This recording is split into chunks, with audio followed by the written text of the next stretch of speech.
Bem-vindo e bem-vinda. Esse é o segundo Fórum Janeiro Branco de Uberaba.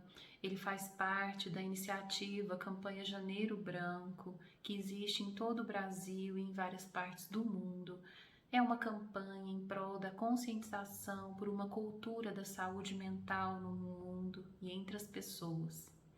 Nós estamos aqui hoje para fazer o nosso evento de abertura, né? Falar de saúde mental, pandemia e novas possibilidades, né? Quantos desafios nós enfrentamos em 2020 e quantos ainda estão por vir nesse 2021 que se inicia, né? Sobre essas e outras questões que vamos trabalhar hoje. Quem sou eu, né? Eu sou Alessandra Salum, psicóloga, especialista em clínica psicanalítica, sexualidade humana e neuropsicologia, sou mestranda em educação e estou aqui hoje para fazer esse pequeno momento de reflexão com vocês, né? Longe de ter a ambição de esgotar o tema, mas para levantar algumas questões para a gente pensar junto e para vocês refletirem, né, cada um na segurança do seu lar, né, no seu momento aí de pensamento, de autoquestionamento, como que a gente está conduzindo os cuidados com a nossa saúde mental. Vamos começar hoje falando um pouquinho, né, como nós começamos todos os janeiros brancos, né, há muitos anos, falando sobre o que é saúde mental, que é um conceito que ainda não está em consenso. Até porque nós entendemos que saúde mental é muito mais do que a simples ausência de doença mental, né? A saúde mental é um estado de bem-estar físico, social, psicológico, é um estado em que o ser humano pode compreender a si mesmo e as suas necessidades, se sentir acolhido pela comunidade em que faz parte e se sentir pertencente dessa comunidade, entendendo inclusive que ele pode contribuir de alguma forma para essa comunidade. Ele precisa se sentir satisfeito com suas atividades profissionais, né, de trabalho, se sentir realizado com aquilo que faz na própria vida. Então, conforme a gente pode ver, saúde mental é um conceito complexo, porque quem é de nós que se encontra, né, em plena felicidade, em pleno bem-estar físico, social, emocional, né? Raramente nós vamos encontrar alguém que se diga feliz em todos esses campos. O que nós vamos ver é a alternância, a oscilação de satisfação e bem-estar num ou em outro campo desses na nossa vida. Então, o que nós estamos percebendo, né, com o passar dos anos, né, e com o amadurecimento da campanha Janeiro Branco, é que não existe ainda uma cultura bem estabelecida pelos cuidados com a saúde mental e emocional da população. Nós aprendemos matemática, português, ciências da natureza, aprendemos literatura, aprendemos uma série de coisas, né? Aprendemos a cuidar da nossa saúde física, falamos da importância de uma boa alimentação, da prática de esportes regular, mas quem é que nos ensina a lidar com a tristeza, com a dor, com perdas e lutos? E olha que perdas e lutos fizeram parte da nossa vida em 2020, durante o ano todo. Quantas dores nós enfrentamos. E quem é que nos ensinou a lidar com isso? Quem é que pode dizer que desde pequeno teve uma boa educação emocional, teve uma boa base para poder lidar com os desafios que a vida oferece rotineiramente, né? Cotidianamente. É muito difícil alguém que tem esse suporte. Quem é que sabe lidar com a dor de uma separação, com a dor de um término de um relacionamento, com os constrangimentos da própria subjetividade, das próprias características e lidar com isso com naturalidade, sem se entender pior do que os outros seres humanos por conta das suas características serem diferentes das dos demais, né? Tudo isso faz parte do foco da campanha Janeiro Branco, exatamente porque nós entendemos que uma saúde mental não muito bem desenvolvida, não muito cuidada, é a base, né, para no futuro, diante dos desafios da vida, diante das adversidades, para que as pessoas recorram a saídas drásticas, né, como suicídio, como se expor a algum tipo de risco desnecessariamente ou recorrer a alguns comportamentos compensatórios, vamos dizer assim. E, inclusive, esse vai ser também um dos nossos temas aqui hoje, né? Sobre os lutos e as perdas e sobre os comportamentos compensatórios. Porque durante toda a quarentena do ano de 2020, nós observamos um crescente no número de compras compulsivas, né? As pessoas comprando pela internet, esse cyberespaço que está fazendo parte da nossa cultura atualmente e que nós ainda não estamos sabendo como lidar com ele. As pessoas estão jogando compulsivamente, comendo compulsivamente, sofrendo, né, por não conseguirem se relacionar intimamente com os outros por conta do distanciamento, por conta das dificuldades todas que a nossa sociedade vem passando aí com as imposições da pandemia. Estamos vendo as pessoas lidarem com outras pessoas como se fosse um cardápio que você vai passando ali as opções e escolhendo qual te agrada e qual não. Quantos aplicativos, né, de relacionamentos amorosos nós encontramos, ou mesmo aplicativos profissionais que você ou curte ou descurte, dá um dislike ali no perfil de uma pessoa sem você nem conhecê-la profundamente, simplesmente por conta da estamparia, né? Da aparência inicial que aquela pessoa nos mostrou ali naquele pequeno perfil que ela mostra na rede social.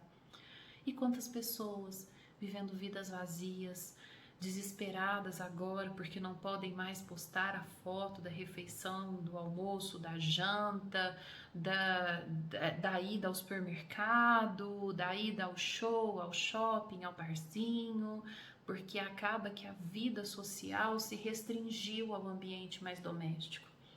E aí o quanto que nós notamos de aumento de casos de violência doméstica, de feminicídio, de abuso sexual, por conta dessa convivência muito mais íntima, muito mais próxima entre os seres humanos, e que eles simplesmente não estavam prontos para lidar com tamanha intimidade, né?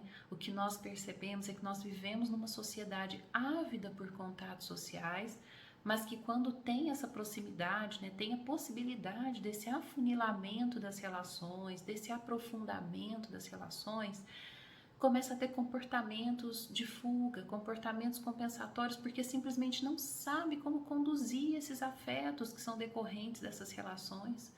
Como que essas pessoas estão lidando com as suas emoções nesse momento? Quantos casamentos foram desfeitos? E quantos amores de pandemia que nós vimos aí, né, durante o ano de 2020?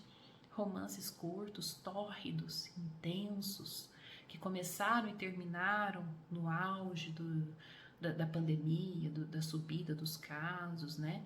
Quantas pessoas, por negarem as angústias que uma pandemia traz, acabaram simplesmente negando a própria existência dela e se colocando numa situação de risco, numa situação realmente de desamparo, né? Quantas pessoas, por não saberem como conduzir as angústias da pandemia, saíram de casa sem máscara, não lavaram as mãos, não usaram álcool em gel, ridicularizaram quem estava nas medidas de contenção aí, né, nas medidas de precaução. Quantas pessoas negaram por não quererem lidar com o sofrimento, com a perda, com a angústia que vem decorrente de assumir que existe uma pandemia e que nós estamos vivendo uma situação trágica que nenhum de nós imaginou viver, nenhum de nós sonhou viver, né? No início aí, quando nós começamos os primeiros movimentos de lockdown em março de 2020, ninguém imaginou que aquilo duraria tanto tempo, ninguém imaginou que tantas mortes se dariam, né? E quantas pessoas que se foram, que estavam perto de nós e que simplesmente de uma hora para outra não estavam mais. E como que nós lidamos com isso, né? Muitas pessoas simplesmente falaram: a economia não pode parar, e em nome da economia não poder parar, vidas puderam ser interrompidas, né? O que mais importa para nós nesse momento. Não quero aqui politizar a situação, até porque a campanha não é para isso, não é para a gente escolher um lado numa sociedade que já está tão dividida e tão polarizada, né?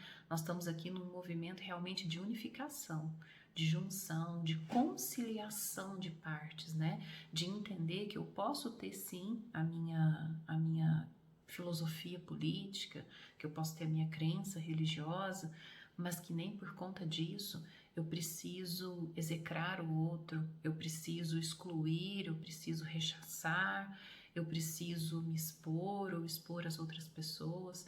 Será que não existe um meio termo, uma forma da gente enfrentar os desafios que nós estamos vivendo sem tanta dor, né? E sem tanta negação? Nós estamos vivendo um momento em que uma sociedade muito imatura está lidando com tudo isso que está acontecendo. Lá em março de 2020, nós dizíamos, né, nós, os especialistas, os que trabalham com saúde mental, que essa questão da pandemia, apesar de muito dolorosa, era uma chance que todos estávamos tendo para repensar os nossos valores e para reconstruir, né, para reconfigurar a nossa forma de nos colocarmos no mundo, de lidarmos com a natureza, com a sociedade, no relacionamento com o próximo. E o que nós fizemos disso durante todo esse tempo, né? Fica aí a pergunta para cada um, né? Lá no silêncio do seu dormitório, quando deitar a cabeça para dormir no travesseiro, se questionar: qual foi a transformação que a pandemia trouxe para a sua vida? Como você conduziu essa transformação na sua vida? E quais os impactos disso para a sua saúde mental? Nós sabemos que o isolamento social é um dos fatores de risco, né, para comportamentos de autoextermínio, é um dos fatores de predisposição para suicídio, exatamente porque o ser humano precisa de rede de apoio. Então, o que nós propomos nesse 2021?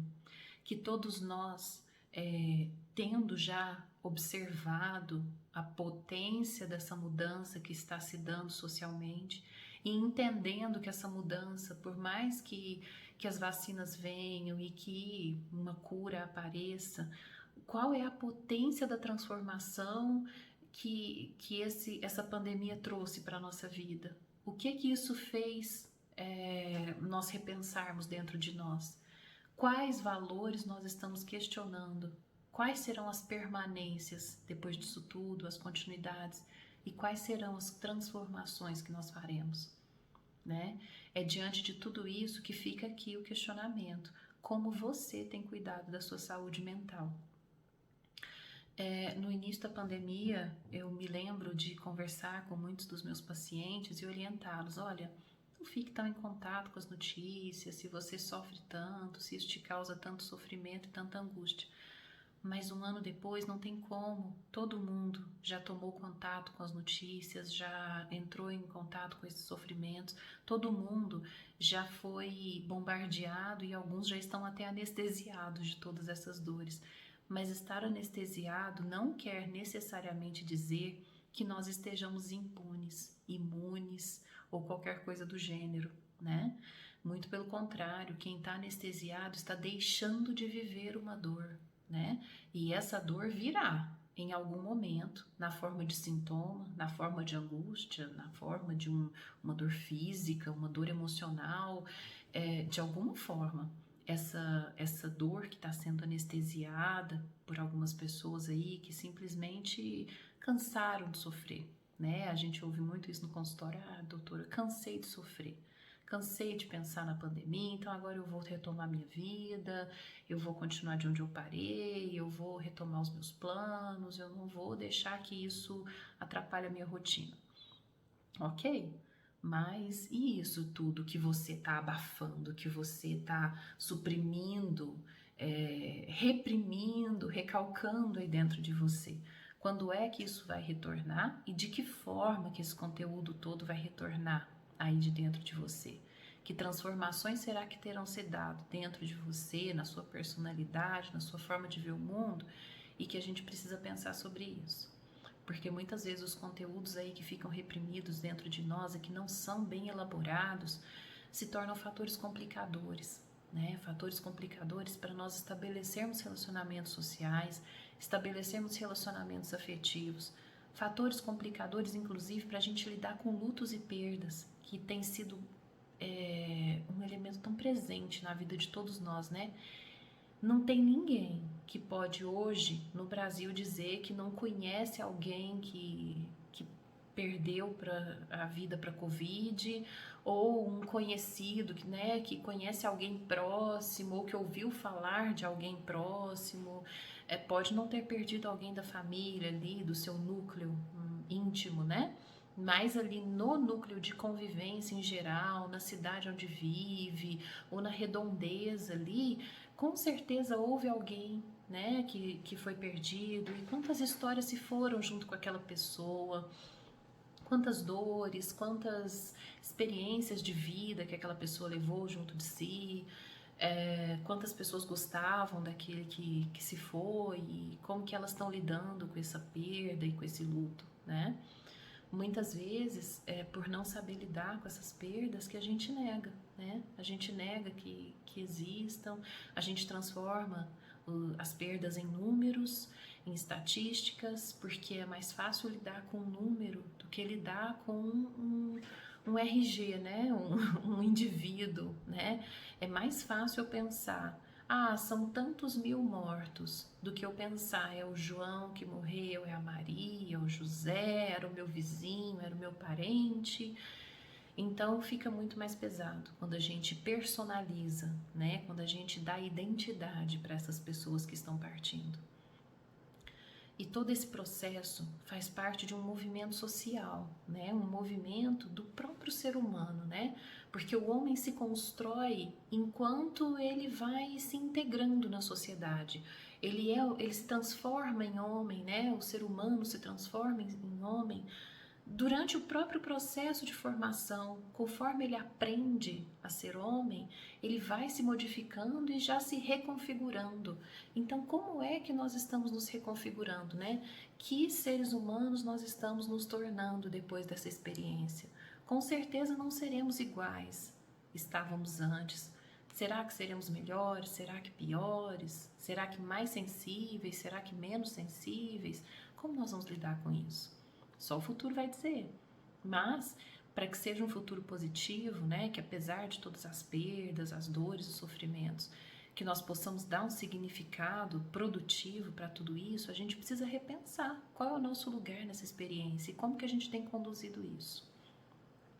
Em relação ao luto, né, é importante viver, é importante significar essas perdas, tentar trazer para perto de si as memórias positivas daqueles que se foram, os aprendizados, as lições deixadas, é tentar construir a continuidade dessas pessoas através de seus atos e através de suas construções na vida, né? Para que o corpo físico tenha se perdido, mas que a memória afetiva, a memória social daquele indivíduo possa se manter ao redor de nós, né?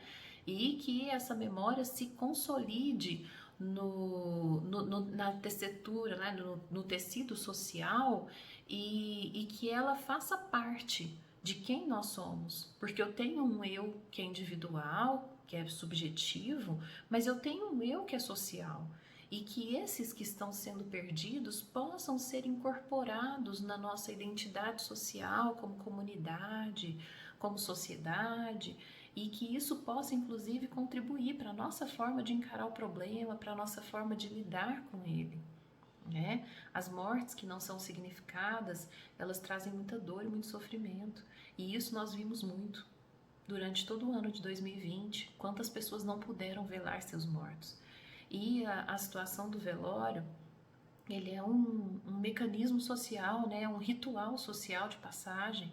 O quanto que nós precisamos desse ritual para inclusive entendermos que nós estamos vivos e que nós não somos aquele que se foi e que aquele é um e que eu sou outro. Então, quando eu não posso exercer o rito de passagem ali por aquele que eu perdi, É como se ficasse um buraco aberto em que eu não sei quem é que foi, quem é que ficou, qual é o significado dessa perda, o que se constrói a partir disso e como isso se processa dentro de mim, qual é o impacto dessa perda dentro de mim. Tudo isso são construções sociais que a gente precisa ir trabalhando, né? Então, os ritos de passagem, mesmo com as pessoas que não puderam ser veladas, têm que ser feitos, né? Todo aquele movimento do luto, aquele movimento de chorar o morto, de sentir a falta do morto, de ressignificar, de se desfazer dos objetos daquela pessoa que se foi, de transformar o ambiente de convívio daquele que se foi. Tudo isso faz parte do nosso itinerário para que a gente possa se reconfigurar como seres sociais. Então é importante a gente não perder de vista esses processos sociais que nós temos que viver, porque senão nós naturalizamos a morte e nós quebramos as fronteiras entre o mundo dos vivos e o mundo dos mortos, entre muitas aspas aí, né? Porque nós estamos aqui falando de espiritualidade ou de religiosidade, estamos falando aqui de significados simbólicos, né? Do que isso representa emocionalmente dentro de nós. Se eu não aprendo a trazer para dentro de mim aquilo que o ente querido e perdido significava, se eu não incorporo em mim aquelas características para que aquela pessoa viva através de mim, né? É como se a gente continuasse vivendo assombrado por aquele que não pôde ser velado, por aquele que não pôde ser homenageado. E é importante ter isso em mente, né? E quanto disso que a gente vê, né? Com quantas mortes, né? Com quantas perdas nós temos que lidar durante toda a pandemia. Por que isso? Não estou nem falando só das perdas físicas, mas também das mortes emocionais.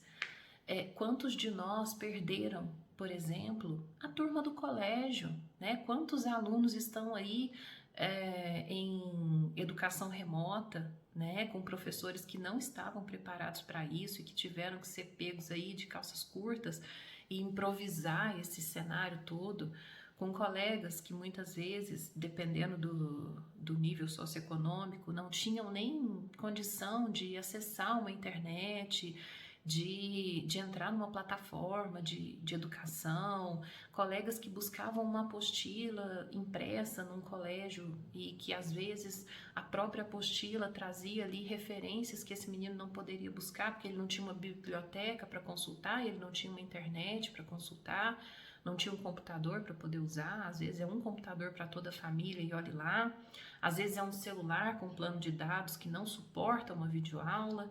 E aí esse menino fica meio excluído da experiência da educação, da experiência da socialização, porque educação escolar é muito mais do que só aprender conteúdos propedêuticos, né? Conteúdos ali para formação acadêmica. A educação escolar é, antes de mais nada, uma experiência social, uma experiência de construção de identidade e que precisa ser muito valorizada. E aí, quantas perdas nós tivemos nesse sentido, né? Amigos que se distanciaram e que não puderam se ver durante o ano todo. Era toda uma rotina que se perdeu. São filhos que foram educados dentro de casa por pais que não tinham a formação pedagógica para isso, que muitas vezes estavam tão cansados, tão estressados, porque eles próprios estavam num trabalho remoto suas empresas e que não tinham paciência, tempo ou disponibilidade para ajudar essas crianças. Então, olha só, nós temos perda do lado dos adultos, que também perderam seus amigos, perderam o barzinho do final de semana, o cineminha, as festas, o próprio convívio do trabalho, a socialização ali com os colegas, e que ao mesmo tempo ali descobriram, em alguns casos, que não tinham nem tanta afinidade assim com o parceiro, que estavam casados, né, com a parceria ali, e que de repente descobriram nessa parceria uma pessoa estranha e que nem reconheciam mais os seus próprios casamentos, as suas uniões, descobriram que não sabiam da realidade concreta de seus filhos e filhas, que achavam que conheciam essas crianças, esses adolescentes e que na verdade não os conheciam, porque descobriram ali gostos, costumes, hábitos que eles simplesmente não tinham a menor noção, né? Então, quantas perdas e quantas descobertas a pandemia nos trouxe? E qual é o significado que nós vamos dar para tudo isso? E aí, quantos buracos tudo isso deixou dentro de nós, né? Nós estamos vivendo aí com números de guerra, né? Centenas, milhares, né, de mortos em alguns lugares, dezenas de mortos, centenas, cada cidade com seus números e com suas dificuldades, mas em todos os lugares aí nós passamos por complicações por conta disso. São números de guerra, né? São perdas comparáveis às maiores guerras que a humanidade já viu. Só que como elas acontecem silenciosamente, né, na UTI de um hospital, não há bombas barulhentas, não há devastações de cidades inteiras, não há a ruptura escancarada da sociedade, né, e de seus costumes. Houve uma ruptura, um desfiar do tecido social muito sutil, né, muito diferente do que acontece numa guerra, que há um estardalhaço, que tudo se quebra de uma vez. Com a pandemia, essas coisas, houve esse desfiado no tecido cultural e que simplesmente deixou em nós uma série de buracos, como num tiroteio, né? Não houve armas, mas houve furos, houve ferimentos, né? Houve feridas aí, e que cada um tá remediando essas feridas como pode. Como que nós estamos lidando com isso? Como que nós estamos conduzindo todas essas experiências? Nos consultórios nós temos recebido uma grande quantidade de pessoas com abusos mil, né? Numa tentativa aí de compensar todas essas perdas.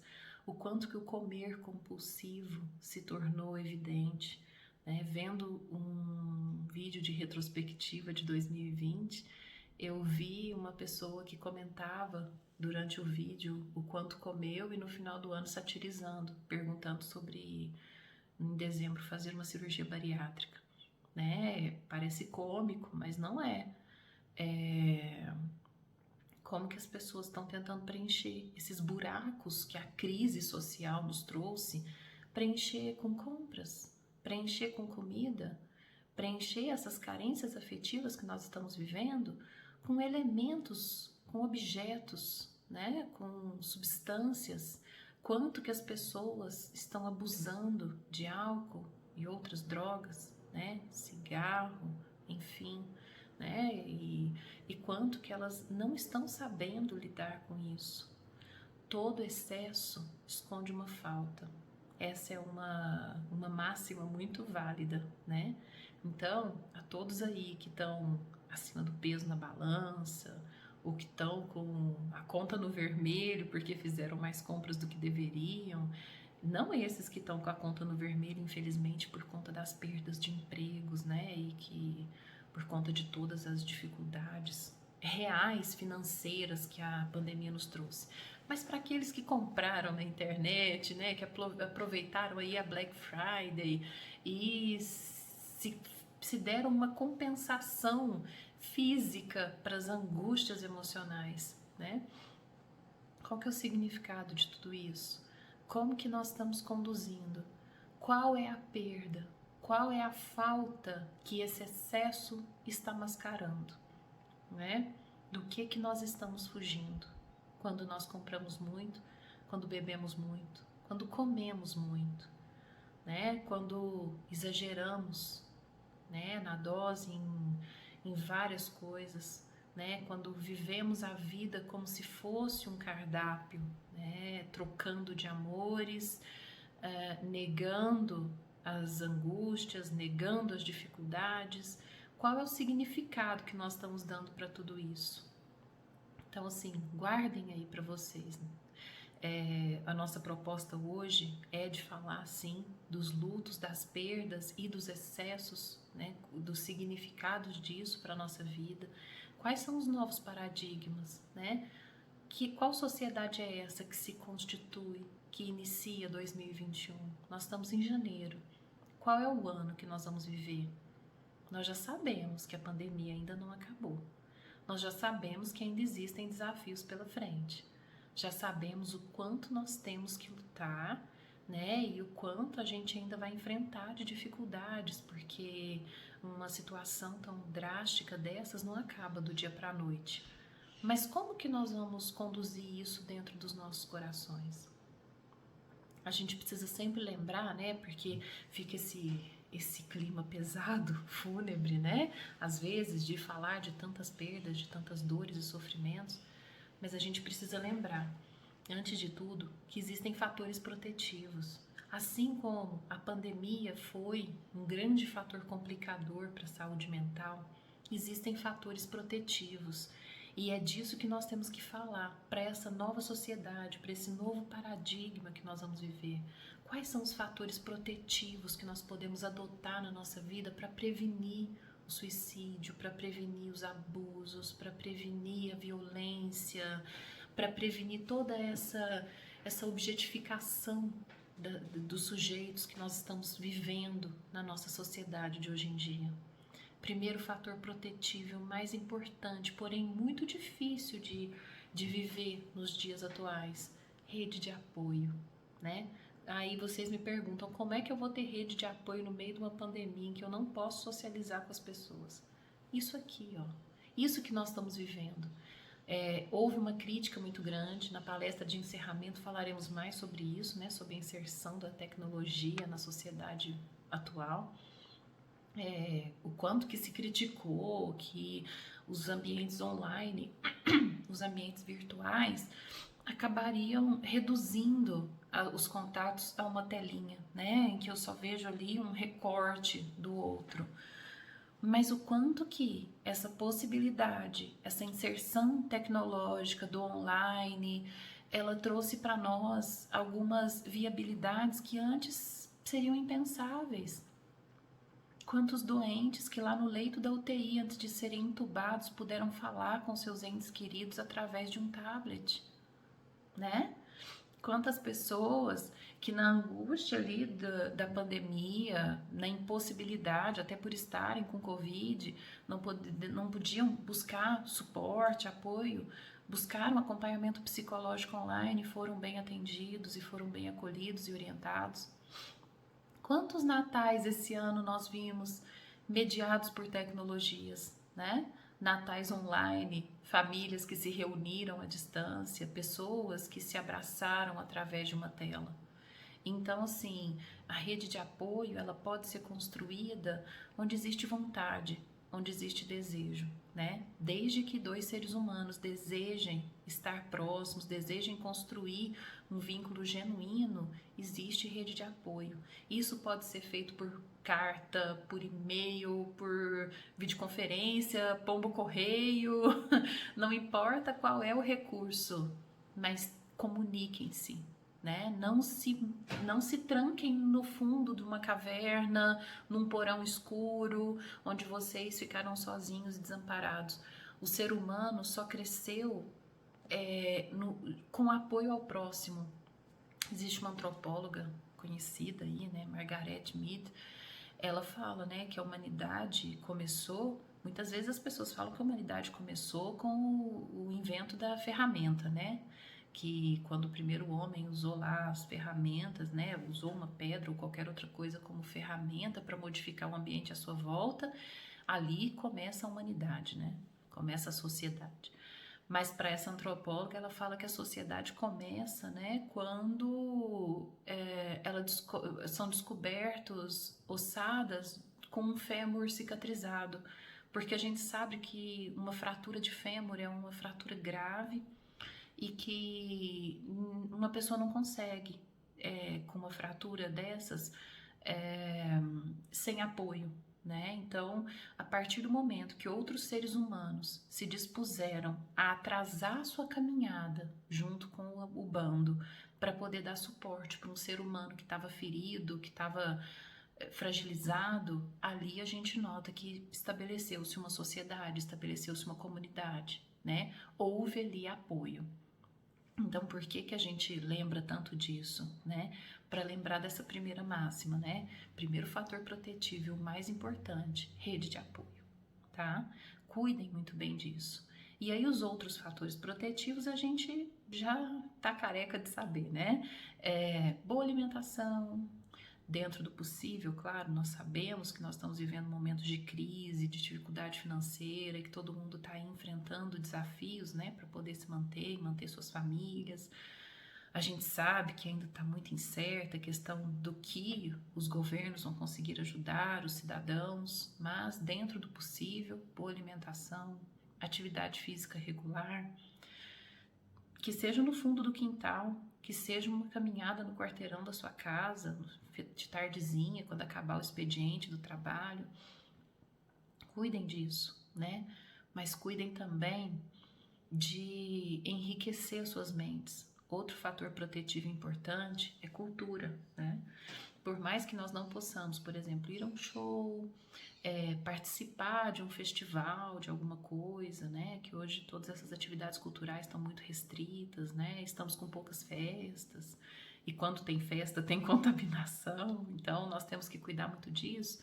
Mas o quanto que, mesmo que de forma online, a gente veja palestras, a gente leia livros, faça produções artísticas, né? Produza algo, crie algo, né? Convide as pessoas ali do seu círculo interno mais próximo, pais, avós, filhos, sobrinhos, as pessoas que moram ali na sua redondeza, que são do seu convívio diário, né? E que, portanto, podem interagir com você. Convide essas pessoas para produzir algo junto, né? Para construir apoio e para construir cultura, né? E não estou falando de cultura erudita, cultura clássica. Estamos falando de cultura geral. O quanto que isso é importante para que as pessoas realmente construam novos saberes e se constituam como pessoas mais completas, né? Então, né, já caminhando aí para um encerramento, porque já falei demais, né, já levantei muitos questionamentos, eu acho que é importante a gente pensar o quanto que nós estamos realmente investindo em nós, o quanto que nós estamos cuidando para que a nossa saúde mental seja uma prioridade na nossa vida. E vamos tentar estudar, vamos tentar conversar com pessoas, vamos tentar interagir, mesmo que à distância, para construir saberes, né, na área da emotividade, na área dos afetos.